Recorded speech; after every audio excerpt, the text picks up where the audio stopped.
Salam sepak bola, teman-teman netizen atau warganet yang saya hormati semuanya. Welcome back ke konten terbaru dari channel YouTube Triple B. Dan di konten terbaru malam hari ini, saya ingin memberikan analisa dari pertandingan Liga 1 antara Persib Bandung versus Persik Kediri, yang berakhir untuk kemenangan Persik Kediri dengan skor 0-2.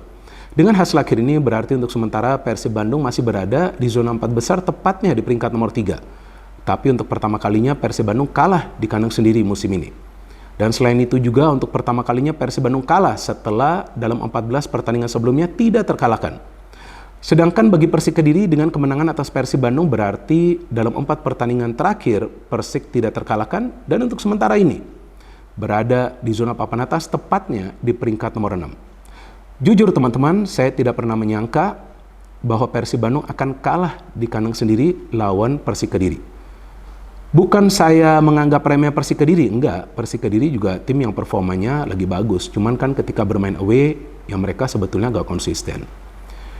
Tapi di pertandingan yang baru saja berakhir, sepertinya Persik Kediri tidak bermain di Bandung. Tampaknya mereka bermain di Kediri.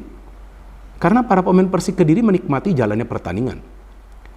Dan hebatnya, Persik Kediri tidak bermain bertahan. Mereka tidak mengandalkan strategi bertahan, enggak. Mereka bermain terbuka.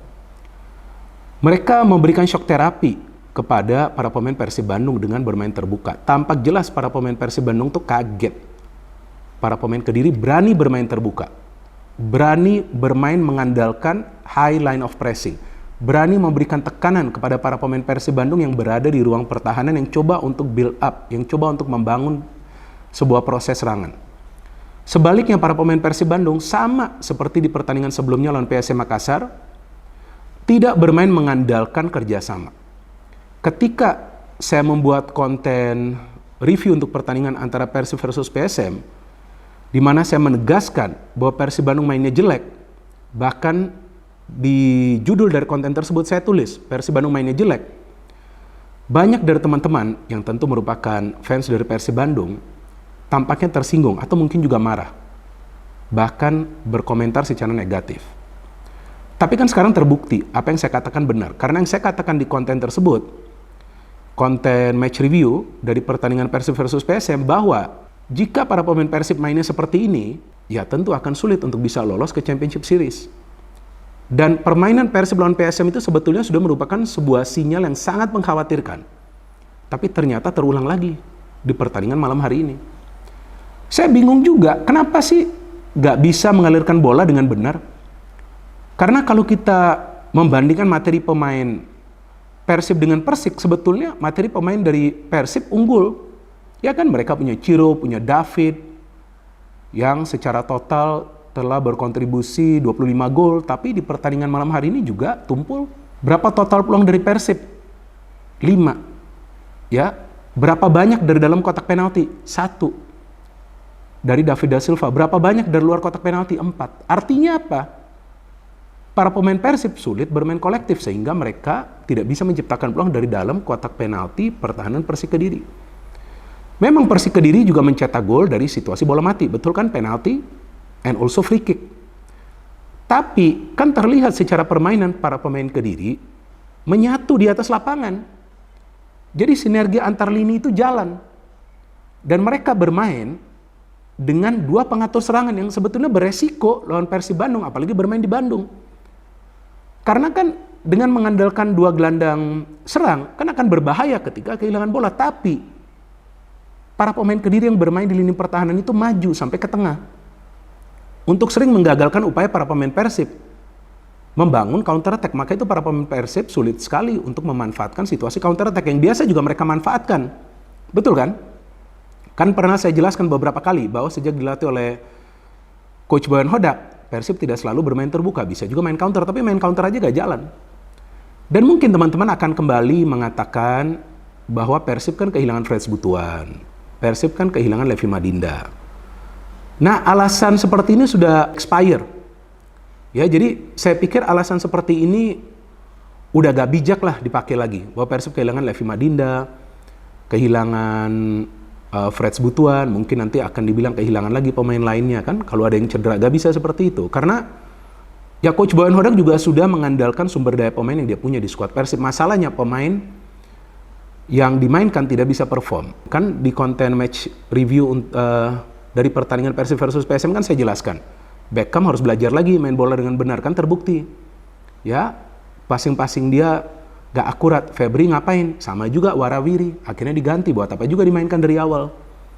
Bukan berarti saya mempertanyakan keputusan dari Coach Bono, dan enggak, itu hak dia.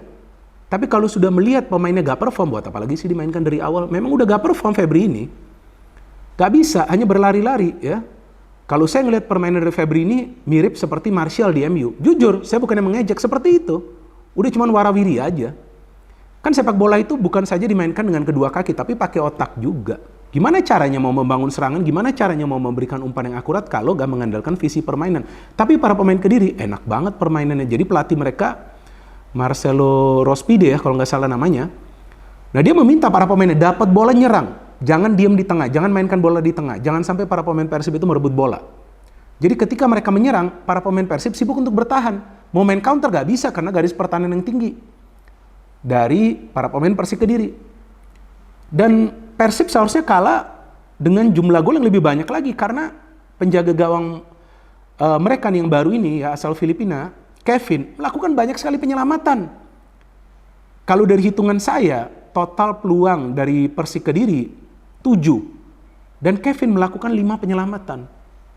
Jadi seandainya ini bukan Kevin, ya Persib sudah kalah dengan jumlah gol yang banyak, mungkin kalahnya udah 0-4 atau 0-5. Persib sulit sekali menciptakan peluang dari open play, gak ada sinergi di antara para pemain. Ciro mainnya cepat, ya kan, mau kasih crossing susah. Dan David mendapatkan peluang di babak kedua masih bisa di save. Dan Beltrame juga mendapatkan peluang, itu pun karena ada haluan yang tidak sempurna dari Nuri Fasya, dia shooting bisa di save juga. Jadi saya ngelihat dari starting lineup ada juga yang membuat saya penasaran. Kenapa membuat saya penasaran? Karena saya bingung kenapa Ezra Walian dimainkan sebagai gelandang serang. Kalau sebagai pemain pengganti dia main sebagai gelandang serang itu beda. Tapi ini dari awal buat apa juga? Saya gak paham juga buat apa dimainkan sebagai gelandang serang. Gak ada tuh manfaatnya juga. Dikri Yusron, penjaga gawang dari Persik, enak banget di match ini. Gak banyak save yang perlu dilakukan. Dan banyak peluang dari Persib itu dari luar kotak penalti. Jadi ya, saya harapkan juga nanti setelah pertandingan, kalau memang akan ada sih konferensi pers, ya saya harapkan dari Coach Boyan Hodak bisa memberikan penjelasan secara teknis permainan dan jangan ada alasan-alasan yang gak logis gitu. Ya, jadi jangan sampai ada alasan bahwa para pemain kelelahan atau apa, enggak. Tapi ini gak ada teamwork di antara para pemain Persib. Kalau ada teamwork, gak mungkin Persib dibombardir. Gak mungkin Kevin harus melakukan banyak sekali save di match ini. Gak mungkin dong. Ini kan mainnya di Persib Bandung nih. PSM Makassar saja kan gak bisa bermain menyerang. Tapi Persib bermain menyerang dan berhasil menciptakan banyak sekali peluang. Dan sangat disayangkan Kevin dianggap melakukan pelanggaran ya. Karena memang ada benturan dengan Renan Silva ya. Renan Silva bagus sekali mainnya. Itu hampir loh dia mencetak gol di babak pertama dengan kaki kanannya. Gila nih Kevin ini melakukan save-nya banyak sekali loh. Dan memang tinggal menunggu waktu saja Persik mencetak gol dan akhirnya bisa mencetak gol dari Renan dari penalti. Kemudian Maklok ya kalau nggak salah yang melakukan pelanggaran kepada Flavio. Nah ngapain juga Maklok melakukan pelanggaran? Flavio masih jauh dan Flavio bisa apa sih, kebanyakan kan gocek. Tapi melakukan pelanggaran kemudian Anderson bisa mengambil free kick dan mencetak gol. Udah sebetulnya udah 0-1 itu Persib mainnya udah beda banget, udah kelihatan, udah goyang mental para pemain, kelihatan kok. Padahal stadion ini dipenuhi loh oleh supporter dari Persib Bandung, betul kan? Penuh nih stadion. Seharusnya itu memicu para pemain Persib, bukan membuat mereka down. Tapi mereka down habis ketinggalan 0-1 itu, bingung saya. Mungkin karena mereka frustasi juga, bahkan David Da Silva sampai turun ke belakang melakukan pelanggaran. Sudah melanggar, malahan emosi. Buat apa? Ya, jadi harus tenang. Kalau Persib targetnya juara, ya tentu targetnya juara. Jadi para pemain harus paham, mainnya dengan kepala dingin. Percuma mau emosian. Jadi para pemain Persik memang mainnya keras di babak pertama, tapi di babak kedua mereka slow down. Mereka coba untuk memanfaatkan kelengahan dari para pemain Persib yang di tengah itu kalah. Selalu aja ada ruang yang terbuka antara lini tengah dengan lini pertahanan. Ini aneh banget permainan dari Persib. Padahal sebelumnya mainnya bagus, tapi mulai sejak pertandingan lawan PSM tuh mainnya udah jelek. Ini juga sama, mainnya jelek juga. Ya terserah teman-teman mau tersinggung juga terserah. Tapi saya harus mengatakannya, saya harus menjelaskannya sesuai dengan fakta. Karena saya membuat channel ini bukan untuk menyenangkan teman-teman. Saya membuat channel ini untuk memberikan penjelasan secara fair. Kalau memang jelek, saya harus katakan jelek. Kalau bagus, saya harus apresiasi. Jadi saya gak pro ke tim manapun, enggak. Walaupun ya banyak yang mengatakan Bung Binder nih boboto, kan enggak. Kenapa? Saya harus pro ke satu atau dua tim? Enggak, saya harus fair. Dan jujur, saya nonton pertandingan Persib tadi, aduh, ngantuk saya. Saya malahan terkesima dengan permainan dari Persik Kediri. Jadi jangan sampai nanti alasan-alasannya gak logis dari Coach Bowen Hodak, tapi dia harus memberikan alasan secara teknis permainan. Dan dari pelatih Persik, Marcelo Rospi, dia tampak taktiknya jalan, dapat bola nyerang, tekan para pemain Persib Bandung. Padahal mereka bermain dengan 2 gelandang serang, tapi mereka tetap bisa recover bola secara cepat karena Bayu Oto ini mainnya bagus sekali ya. Pemain mereka yang bermain di tengah sama juga dengan Rohit Chan. Bahkan mereka tidak banyak melakukan pelanggaran, tapi para pemain Persib selalu kelabakan ketika ada counter atau ada permainan open play dari para pemain Kediri yang tampak jelas flow of the ball-nya lancar. Mereka cari pemain yang sudah mendapatkan ruang. Tapi kalau para pemain Persib, pemainnya belum mendapatkan ruang juga rekannya. Bola sudah diberikan, yaitu tentu menguras tenaga. Jadi kita tunggu saja teman-teman.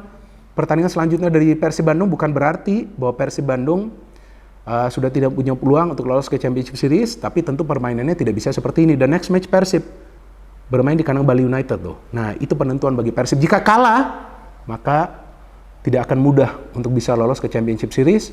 Dan seperti yang saya jelaskan juga sebelumnya, di konten sebelumnya ketika Persib lawan PSM, bahwa ya para pemain Persib harus bermain dengan tenang. Jangan sampai bermain dengan beban. Kalau saya ngelihat tampaknya para pemain Persib ini bermain dengan beban, jadi atau mungkin juga mereka overconfident, jadi saya ngelihat chemistry-nya gak jalan.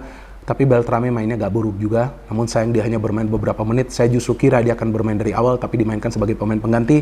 Ya mungkin di next match lawan Bali dia akan bermain dari awal. Dan Persik Kediri, dan luar biasa Persik Kediri. Saya salut dengan permainan Persik Kediri. Saya menikmati sekali jalannya pertandingan karena permainan dari Persik Kediri. Tapi permainan dari Persib Bandung, sorry to say, boring. No hate, no politics, only football. Salam sepak bola.